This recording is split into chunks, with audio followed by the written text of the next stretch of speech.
This is a podcast with Sam McGuirk from Zeus Labs and Chris Airy from Compendium Solutions.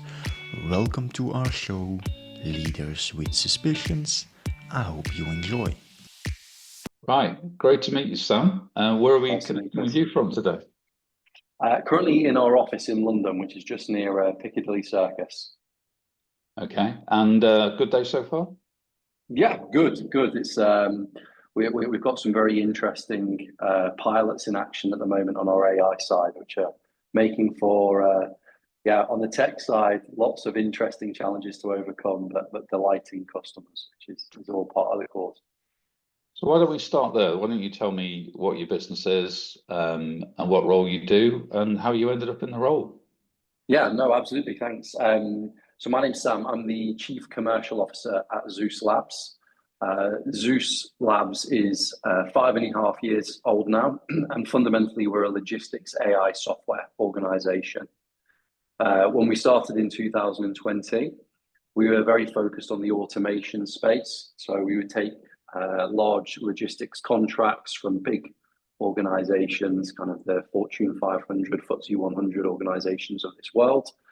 And we used our technology to automate things like order management from ERP, control and execution from ETA visibility and forecasting, and also financial automation in terms of billing and reconciliation.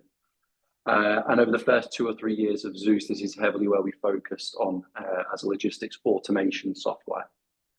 And then in late 2023, AI is of course the hot topic. Just I don't think you could go anywhere on the globe right now and AI wouldn't come up. So we were really focused on what like AI meant for Zeus. And we didn't want to create, a chat GPT for logistics. I think the LLM space is, there's a lot of players in it. What we wanted to do is try and create meaningful and tangible AI technology that could be applied to logistics. And the two things that we had in our war chest, as it were, is we had 3 years of data and automation within specifically logistics. So there's the context if you want to do anything in AI, but then we need to have really solid user cases. And so we focused our time and effort on specifically supply chain planning AI, which is an optimization software integrated with an ERP to focus on maximizing things, for example, more customer orders per asset, lower warehouse dependency within your network so that you can move more stuff on transport, which is generally cheaper. And that's really what we've been focused on heavily for coming up to 2 years now. And it's a relatively, it's a massive market, but there's not a lot of players in it yet. And that's why we're enjoying the fruits of our hard work, as it were, at the moment. Because if we get to the right customer who has the infrastructure in place, then the optimization benefit we can drive is significant. And yet before Zeus, so in terms of the Chief Commercial Officer side, started out my career as in an engineering graduate program. Learned quite quickly. I enjoyed operations management, commercial, not so much engineering. And so following my grad scheme, I did kind of 1.5 years across Heathrow, Edinburgh and Gatwick Airport, logistics operations management, where I did my Six Sigma qualification, which was the starting point of my data. I don't know if thirst or interest is the right way around of saying that. And then I guess like the career from there kind of paired this thing of always using data to be good at the role. So at the time that was logistics ops management. Then I did a couple of years in financial reconciliation.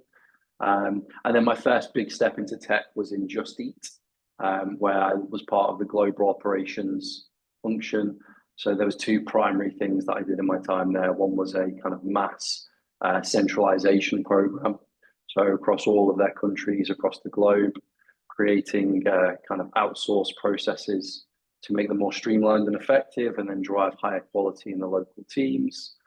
And really, I loved being in tech, so I knew I wasn't going to move from tech when I was in Just Eat. But I guess through that process, I got a flavor of things like sales and commercial activity.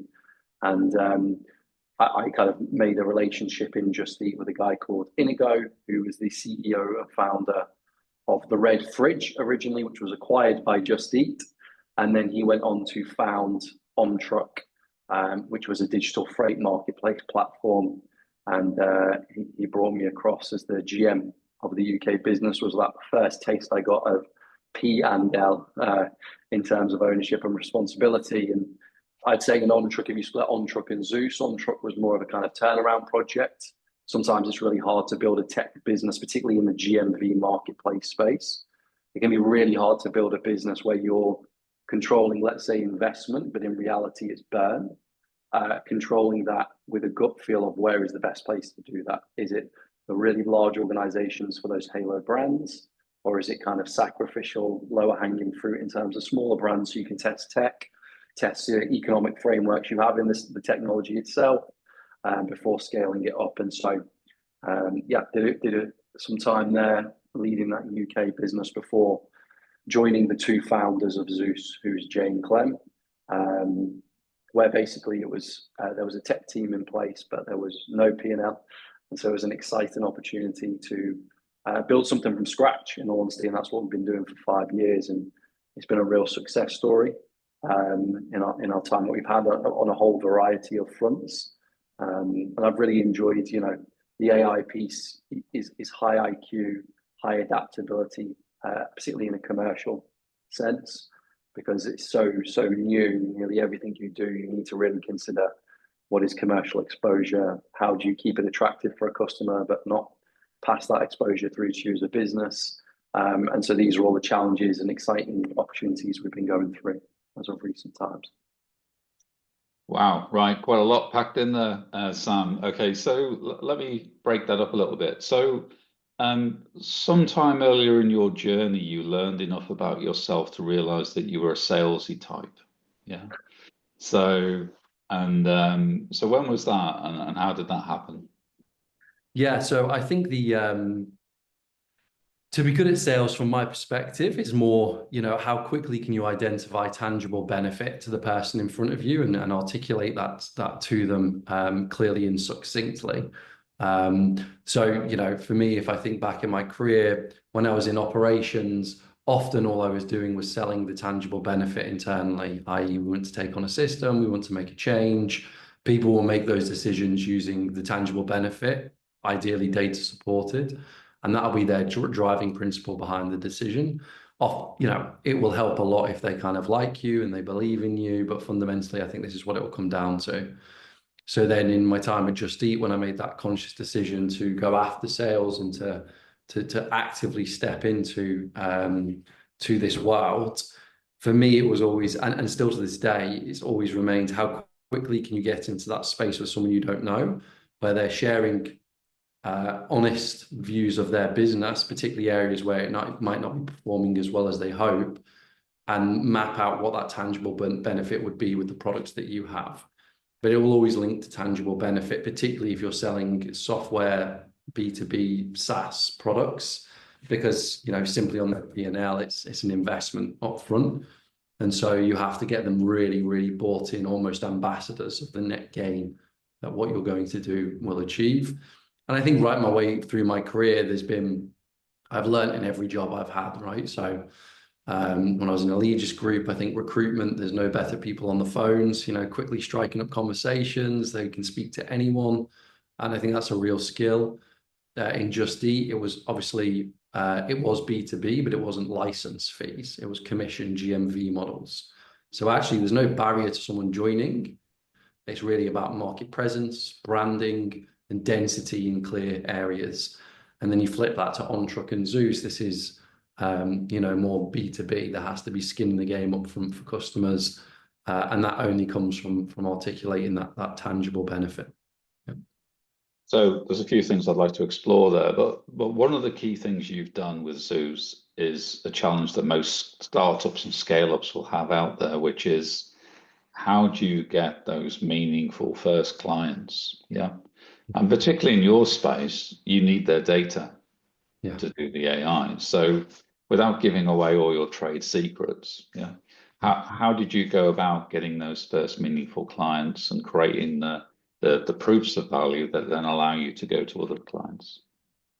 Yeah, so I think if you look at the evolution of Zeus, we've followed that evolution. So the first products that we have was not so, the data ingestion was not so heavy. Really, you're talking about their contract freight, which arguably they'll give to a whole host of suppliers who want to bid on their volume, right? If they want to win contracts. So this is the big 3PL market. And so really at this point, you're just articulating difference. What would be different to Zeus? It's not really about going on this AI journey with them yet. It's talking kind of in their language. So things that matter, emissions associated to freight. They want to feel good value in terms of what they spend on freight. And they want to view that they're not sacrificing service by trying to reduce costs. I think these would be the three principles. And so for me, if I look at the kind of big brands, these are people like Procter & Gamble, Decathlon, Diageo. These are all mega brands where for me, it was identifying quickly who I believe the decision maker was, which I was successful in doing, but then understanding specifically across these like three prongs, which pain point is most addressable to them. And they all range, they're all different. And so I think at this stage, then it's firstly understanding what the driver is of the person that you're selling to, and then making sure your churn is like your absolute North Star metric, i.e. no churn. Almost whatever you need to do, sometimes you'll go over, not just commercially, it can be working hours, direct mobile phones, the tools you put forward sometimes as an investment, to ensure that customer experience is never, ever sacrificed is what drives customer loyalty. And for me, I've always taken this approach from like the Amazon or the Jeff Bezos model of actually like that is the really unique thing in the beginning, was just an obsession with customer satisfaction. And if I apply that into my world here at Zeus, that's exactly what we did, right? So in 2020, 21, we were making these large brands surprisingly satisfied, because we were the new kids on the block. Who were we? Startup. And actually, when you outperform some of the global leaders on things like a service level, or you can compete with them on cost, that's that nice surprise for the customer. And what that's allowed us to do is maintain our net new position on customers coming in year on year in Zeus, but not having the leaky bucket. So then you can drive, okay, well, how do you approach data? How do you model your distribution network in Europe globally? What would be the pain points? And these are the leading questions where if you're smart but not too pushy, most people will reveal themselves exactly what their pain points are, because they want to talk about it. Most people in any job, I find, they first want to tell you what's going well and good, which is great. Of course, we need to know these things. But if you hang on long enough and you ask the right leading question, they'll tell you how you could solve a data problem for them. And you need to be in this specific space before even entertaining conversations about AI, because AI is a whole different beast to sell. It is not about quick wins. It is not about understanding clearly upfront and assumed tangible benefit. You have to have an ability, I think, particularly within commercial and sales, to understand data architecture at a customer and how these things, how their operating model from a technology stance actually operates, come back to that problem and present AI in a way that the complexity, the enormous ingestion it can take versus traditional models can actually address the problem that they have quite specifically. And it's still the same thing. It's a tangible benefit, the net gain, but to get there is more complex than even just basic optimization software. Because there it's still, I have a this is my rigid framework, I'm pushing you into it. And AI is not designed that way. It's much more agile. And so if you want to do things like we do, like real-time AI models, then you have to have very strong anchors to customer problem statements to maintain that loyalty as the relationship goes on. What some wise words there in terms of build the trust before you play with their data, and then look for sustainable value. One of the things that I've noticed in the AI space is people are looking for instant answers without addressing data quality, data pipelines, or even the why of what you're trying to achieve.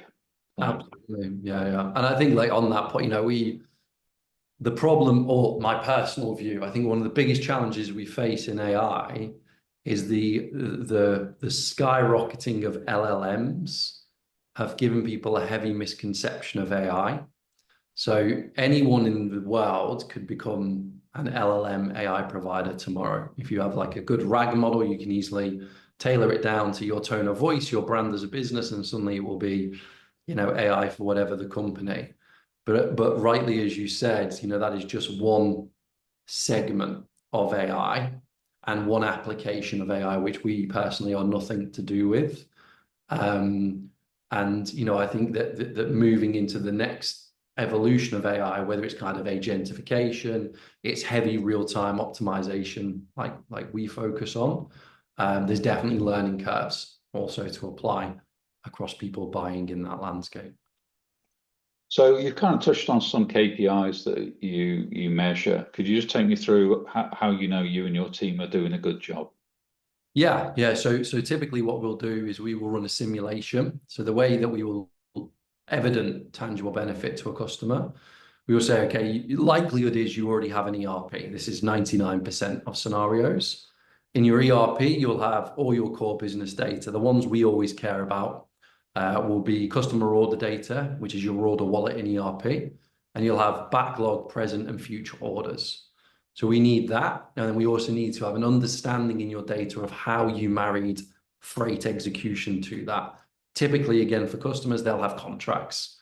So each haulier will do certain lanes at a certain rate. And then what you would do at a very, very top level is you'd marry how many customer orders you pass through within a framework of a number of movements. What we do at Zeus is we tap into ERP.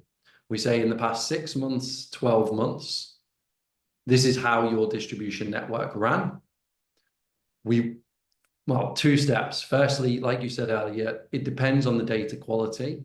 We might need to do some rapid cleansing and hygiene factoring into that data set, which creates some synthetic data models. But if you push something that's really ugly into an AI, it just will not give you anything in return. And then what we will do is we will run this through our pre-trained AI optimization model. And what it returns is an optimized distribution network. So we'll say, these are the customer orders that should go on this truck. This is the route it takes from an optimization stance. And the simple position at the end is, last year you spent £100 million across 50,000 transport movements. Using an optimization layer like Zeus, you will spend 90 million across. I mean, obviously it's not quite as substantial as that, but 90 million across a smaller number of transport movements. And so again, what they're applying there is, before they go into transport execution or distribution, an optimization state that's linked into their ERP, so it's never impacting their customer delivery date. So they're not creating noise as a result of optimizing, which is really important, because that's one of the things that's missed in optimization. And that's why the AI is really important, because it handles the complexity required in terms of how much variable there is in their network. Okay. I'm going to move on in a second to the people and the culture of Zeus and how you and the other leadership have built that. But just one final question on the sales end of it. It's always really difficult to get a meeting with a prospect. Yeah, that everyone can identify the same data, sales data, out of Zoom Info, Apollo, or whatever tools you wish, and the same juicy targets are being targeted by everybody. So, how should a startup or a scale up hustle to get the meetings with the decision makers who have a invisible or visible wall around them to prevent such contact? Yeah. No, I mean, yeah, this is, I think if you can nail this, you'll generally do okay in startups. For me, there's some core steps. The first is, like, most people I come across think their target market is nailed, and rarely it is, because I think if you're at this stage, your target market should be quite small. What you're going after is, like you say, first customer, which is like blood, sweat, and tears. It's like having the perfect shop window and working very, very hard cross-department internally to make sure you just deliver. But then once you have that, you know, for example, our ICP matrix that we have, it has 10 segments, but each segment is specific to SIC or NCIS code. So it's a very, very specific target market. And that helps the business across the board. One, we know when we land them, it's replicable and scalable because they'll have the same problem.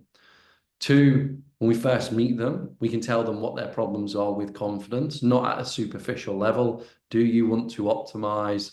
Are you interested in AI? It's like, hey, we believe you have over 200 retail stores. A typical problem if you have RDCs and retail stores is X. Is that your problem? Yes. So the whole starting point of the sales journey is at a different league. And once you have that, that is a scalable playbook then, because your sales cycle shortens, they're interested quicker. And when you give them the case study, it's someone they know because you started in that very specific ICP segment. And what we at Zeus do, then we say, okay, we win in a specific North Star customer per segment, and then we scale up that replicable playbook geographically. So we're not limited by Europe, by US, by APAC, because we already have that capability. So I think the first thing for me is razor sharp focused on ICP segment and not deterring. It's so easy in the early days to say, oh, this customer is a multi-billion-pound hero brand that we could have, but it might be a 6-month build. Those 6 months you've lost scaling, and all you're really trying to do in the first 2 years is scale. That is it. Make sure you keep the top line growing as per, you know, the classic rocket ship journey as a startup. So I think, you know, that would be the first thing, is like that razor sharp focus. And the second is like, be super clear on your differentiation.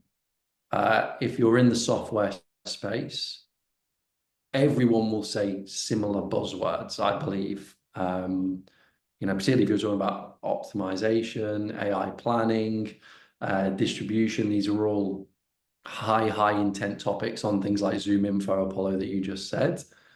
So really then it's like whittling down, how do I correlate someone who's searching that fits that ICP with a role profile that is actually meaningful to me. A meaningful one does not like reflect hierarchy. It reflects, in my opinion, like business change. Titles like transformation, supply chain digitalization. These are the types of roles that are actually purse holders and decision making. And I think once you start to combine these things together, then you can see the wheels turning, and then the impact internally is really strong. You know, everyone gets confident. It's a machine, it's not a person that's making this work. And suddenly your whole MQL and page strategy can start to go hard, because you know the minute they land, it follows the same pattern, same journey as customers 1, 2, 3, 4, 5.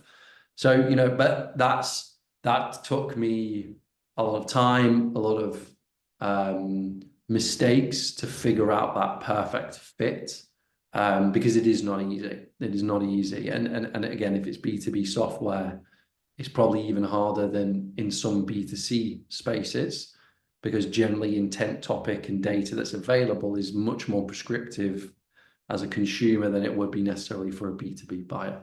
But yeah, I think that would be the thing I'd focus on most.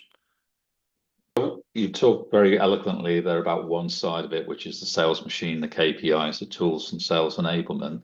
The other side of it is the quality of your SDRs. Yeah. What's it like recruiting SDRs these days? Hard.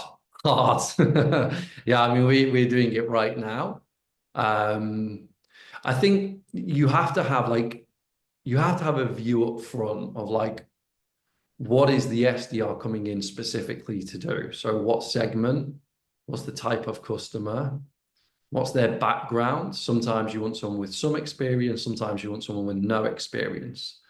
And then you can layer in the other things, you know, around how they come across. Are they motivated, self-motivated? Are they kind of going to be wanting some coaching, but there's a kind of North Star superstar at the end of that coaching period? And if I'm honest, I still get heavily involved today in every SDR decision. I wish that wasn't the case sometimes, because it is something, as you scale, you want to relinquish control and trust everyone. But I also think the SDR role, because it is sales and where it sits organizationally, there's also a piece of understanding exactly what they're doing and the characteristic traits and the personality traits they have that allow you to kind of say, well, they'll never be able to pitch you in an interview. They'll never know Zeus. They'll never know AI, even though they'll try. And you know, there is something in the level of effort they make. They simply won't, because there's not a lot of businesses out there that do B2B AI software sales. And so you have to say, okay, take the principles they have in their war chest. What do we need? How big's the gap? And then personality, characteristics. Can you see them closing that gap? And for me, you know, I think a good SDR is, it's as simple as, if they called you now, would they hold you on the phone? Because we live in a world where you get so many calls. You're inundated across every platform with, whether it's a witty pun on your company name, you know, it's your name spelt wrong, your surname first, last name. And so there's so much AI baked into those outreach models. For me, sometimes it's really grounding and leveling to just say, you know, can you pitch me? I know you don't know Zeus. I'm giving you a lot of like free rein here. I'm not expecting technical expertise, but I just want to get a gauge of like how you are the type of person and, you know, how you'd hold my interest. And I still probably ask that most SDR interviews today, because I think it's a really good gauge of then whether it's a Zoom call, a phone call, holding interest, delays just long enough to make a pitch that has tangible value. You can't do that, then you just you'll struggle, I think. Okay. Interesting that you rely very much on voice and calls in the day when everyone's sitting there thinking, I'll just get some bot just to do, you know, send the emails, send replies, do the quote, you know, do the business case. I mean, we have an AI outreach tool. We built it last year. I don't use it anymore. I think that whether it's AI or AI agentification, there's like two parts in my view on this.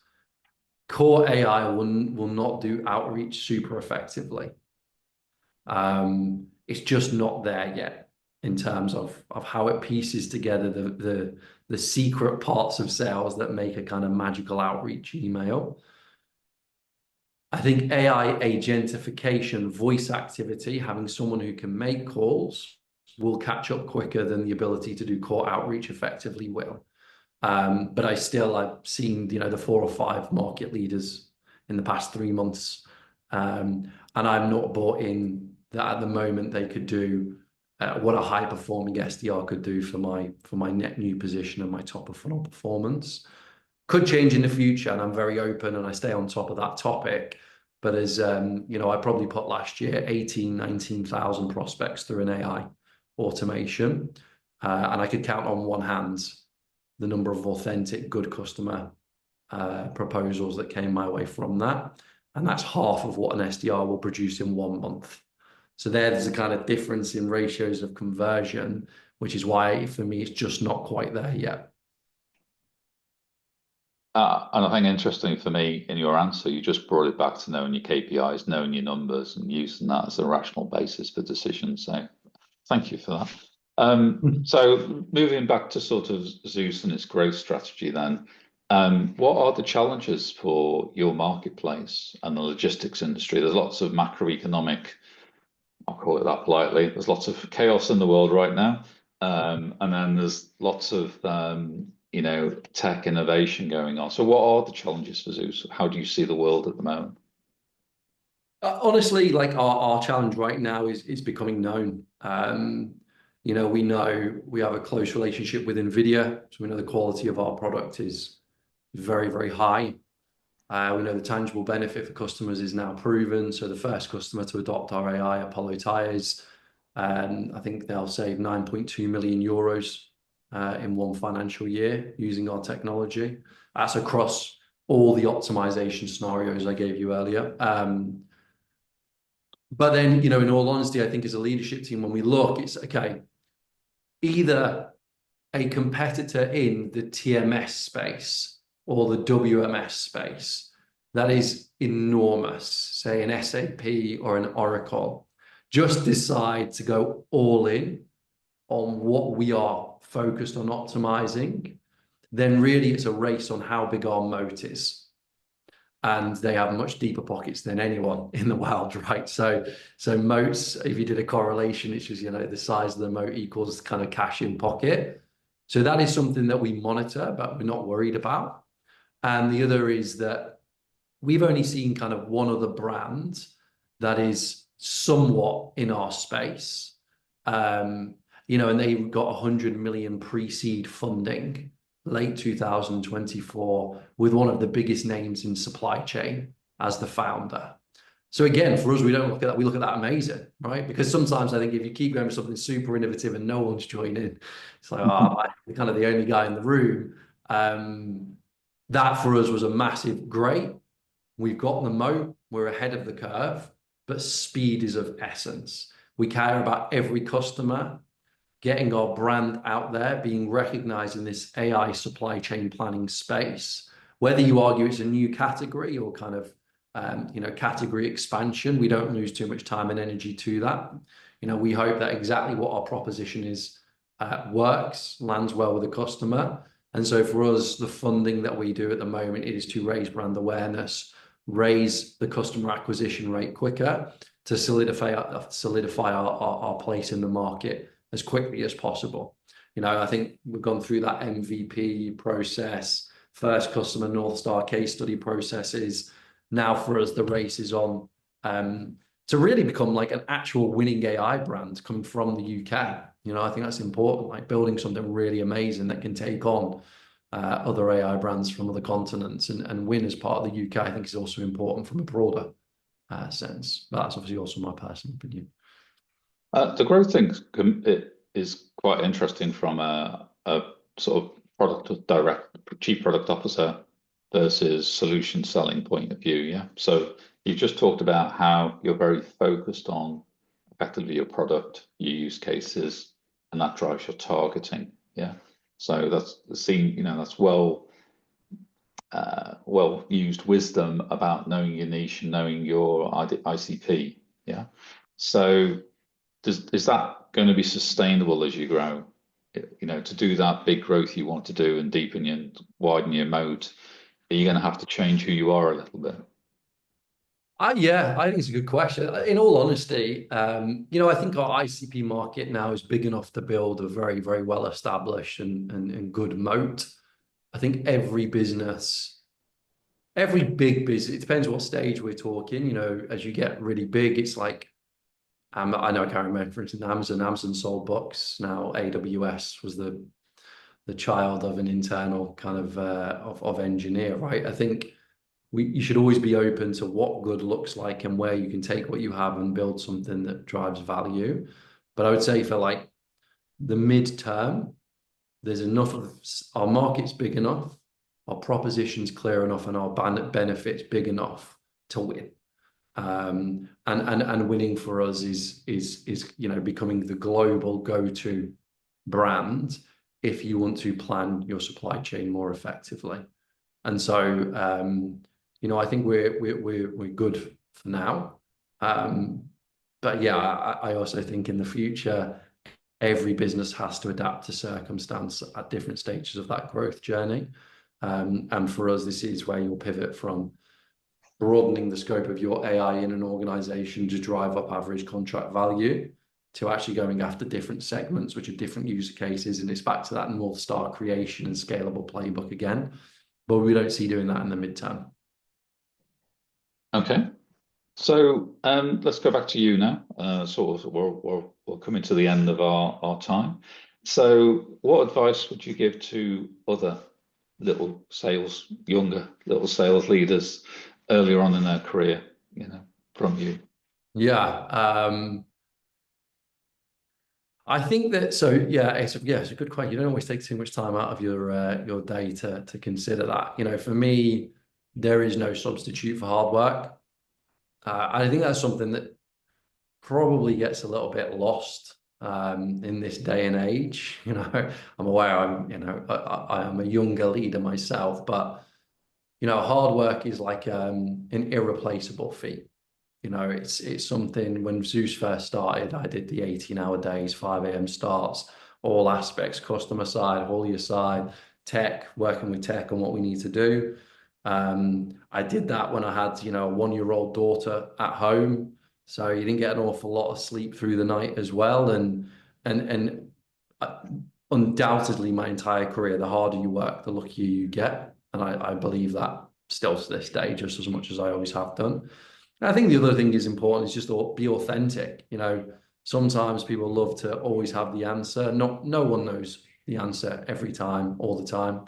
I think it's also like just apply where you're confident in what you know and the skills you've gathered. Be strong on those, like in terms of a recommendation on what you think, but also listen to others and allow other people to also have input on your career and how you do things, because someone will always know something different to you, and if you don't have big ears, you'll miss it.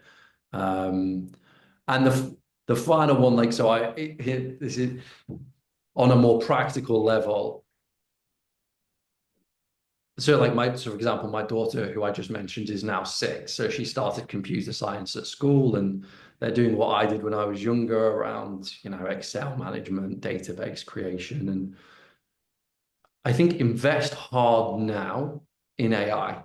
It's such a vast landscape that it's only going to get bigger, and learning specific areas of expertise and specialism pave the way to immense success in the coming years.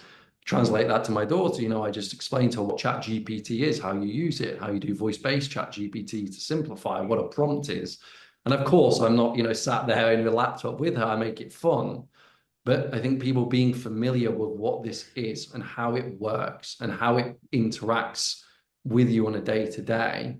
For any sales leader, I must use 25 different AI tools in my day-to-day sales life. And if you're not using that many, then you should, because it will save you time, put your productivity through the roof, and make you sound better on every aspect of the word. But, knowing that line between that and retaining some of your own brain horsepower is also really important to make sure that you can be the sales leader you want to be. You're not just kind of an AI robot sales leader. Yeah, slave to the AI, everybody working in the way that the AI tools have told you to work, everybody using the same data. Yeah, I think that's one of the fascinating things that means it's going to play out in sales enablement. If everyone's got access to the same data, if everyone's got access to the same sophisticated tooling, workflows, and AI intelligence in them, how are salespeople going to get an edge? Yeah.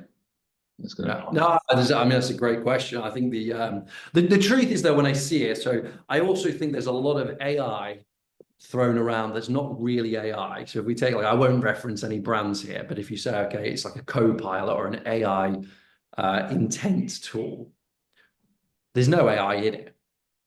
Actually, it's the same prospect, same job role. It's just keyword search passed through the front end into the intent software that you've got. AI is what is different that AI is doing versus just presenting your ICP and what they think the problem is.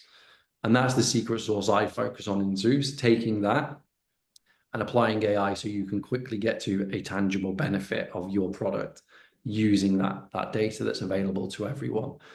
But I do agree, I think there's more and more AI launches, and so staying ahead of that curve is ultimately what will keep you different in the long run as well. I completely agree. Right. Well, thank you very much for your time today, Sam. Incredibly insightful. So if any listeners want to get in touch with you or about your company, how should they do that? Yeah, either reach out to me on LinkedIn, all my details are on there, or I'm also on the company website, www.yourzeus.com. Happy to talk. Thank you, Sam. I really enjoyed that. A conversation about KPIs, knowing your market niche, your growth strategy, challenges of a scale up, and the very popular AI topic at the moment. So thank you. Thanks, Chris. Appreciate your time. Always.